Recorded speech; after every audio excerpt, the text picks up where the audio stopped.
Hey everyone, welcome back to Life After Work. This is Solomon. I thought I'd put a video out right quick because you've been watching my big build for my big airbrush booth, and yet I get questions about these small units. Also, uh, there have been some people put out a lot of videos about these, so I'm not really going to discuss much about this. But some questions have come up that I don't hear answered very much. Number one, let's talk about the fan units and what goes through this booth. There are two things that come from paint: particulates and volatiles. Now, the particulates, easy. The filters that you see that come on these small units will take out the volatiles. You can use any home furnace system filters to take out particulates.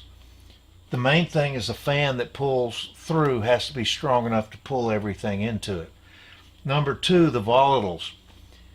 You won't find one of these units that will pull and filter out. Well, they'll pull, but they won't filter out the volatiles. The volatiles are the things that go boom.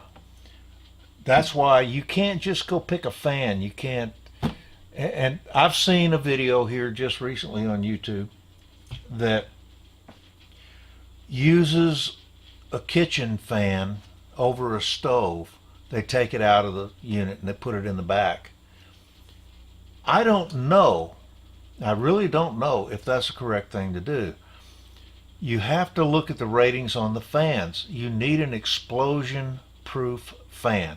Now, I was going to do a demonstration, but I'm not going to do it. I can show you how just the minutest amount of, say, lighter fluid put in a can, shaken up until it's not liquid anymore, it's just gas. I mean, I'm talking a thumbnail full, and then you put a flame to a hole in the bottom and it'll blow the top off. That's the volatiles. What we do with airbrushing is we break volatile liquids. Are you going to do this? You have anything you want to add? No? Okay, well, Sonny's decided to move on. Anyway, you take the smallest amount of volatiles and we make a point on an airbrush of turning them into a gas, basically. I mean, we atomize them, we thin them out with air. When they hit, they're basically a gas that has to gas off to let the particulates solidify, and we call that painting. Well, those are going to go straight through this. That's why on the back, and if you look at these, I'll turn it around because you'll see this on so many videos. I'm not going to explain it. This mesh comes off. You put on a frame around here that hooks to a hose, and the hose goes out. I think on an earlier video I showed how mine's going to go out underneath the garage door. So what you're doing is you're expelling the volatiles to air. They're thinning out and they're becoming less volatile. If you don't do that, then they're going to go into a place here in your shop or at home, into your ventilation system. Your ducting may pull it up into it, and they'll pool until they become explosive. That's not what you want. So you need something that will ventilate them outside. Now, I'm putting two of these. Maybe I've had this one for a long time that's over here in this spray booth.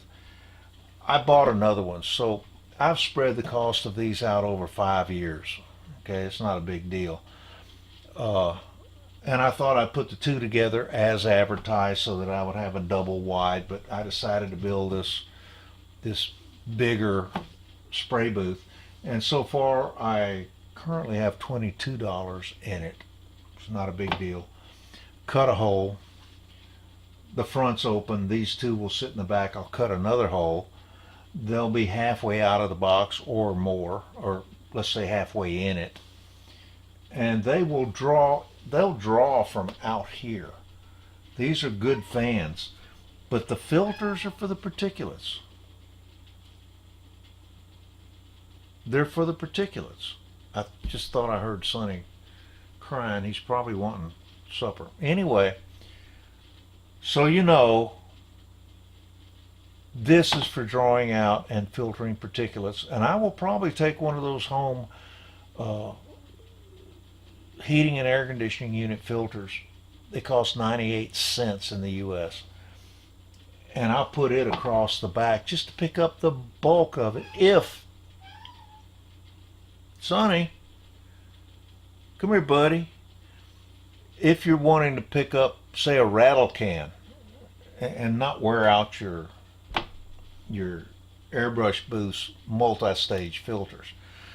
So that needs to be understood. Now, what I had planned on doing originally by using these as my exhaust units, because I already had them, was that I was going to take this. It's not a polycarbonate, really. It's basically a styrene front off of it. But that's because I had pins back here holding it in place, and I was going to take the pins out, drop this off.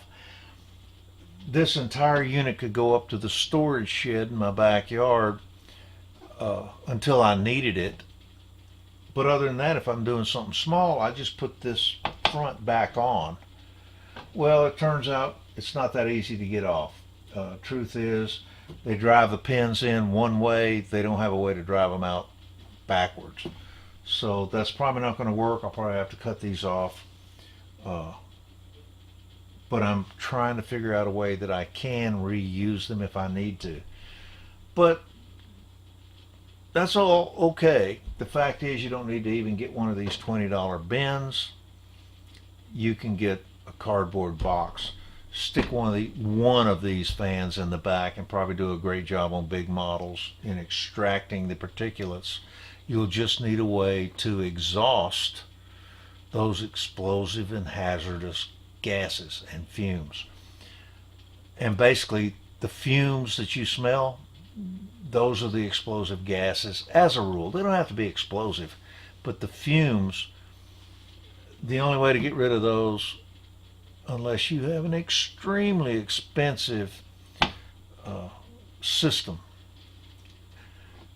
best thing to do is just blow them out a window or under the garage door, as I'm going to do, and then you don't have a problem. And since the garage door seal on the bottom of my garage door will seal around the piece that comes with this, I don't have to worry about it coming back in. Plus, you need to understand positive and negative influences on an airbrush booth. When the fan is blowing out, there's a negative atmosphere in here. So anything in this space or in front of this space is going to go out. The positive side is the discharge size, and you just need to put that somewhere that it will discharge and go away somewhere else. You can tell positive and negative pressure because if it sucks in, it's negative. If it blows out, it's positive.